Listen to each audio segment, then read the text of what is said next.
Hi, I'm Aston. I'm autistic and I am proud, but also at the same time, I do struggle with my mental health now and again. Now, especially that the heat weather warnings have been enforced, especially for the southern parts, especially for those within my neck of the woods, which is the Basildon area.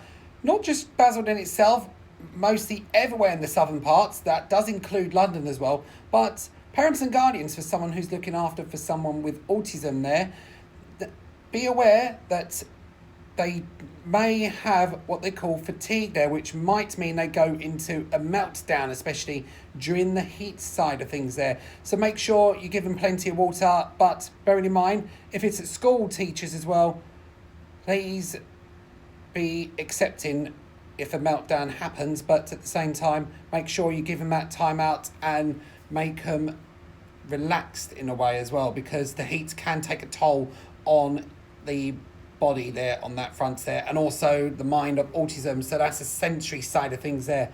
Another factor as well on that is, of course, the mental health side of things as well. Yes, it can play a part on mental health, these heat warnings there, and especially temperatures that reaching possibly near 40 in some places as well. So yes, that can play a part in the mental health as well. So yes, it might mean, oh yeah, what can I do? Well, there are ways, of course, there. So try and keep your room cool. So that means if you're at home, making sure that the blinds are shut.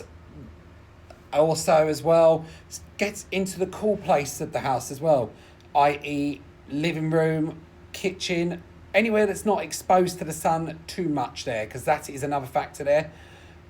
And some of the guidelines that we've been given advice on is, of course, staying out of the sun from 11 in the morning to 3 in the afternoon. That is because UV levels can reach a high. So watch out for that. Stay hydrated. Drink plenty of water. So that could be from a refillable flask, say a Stanley cup. And also, if you're at school, children, take the flask in with you. And also, if you've got a fountain, refill that flask there. Look after elderly or the vulnerable as well. Make sure you check they're okay, because that is good for the mental health as well. But for someone who struggles in the heat, that is also a good sign that you're asking them that question. Are you okay? Especially for mental health side of things there. But also stay safe is important there.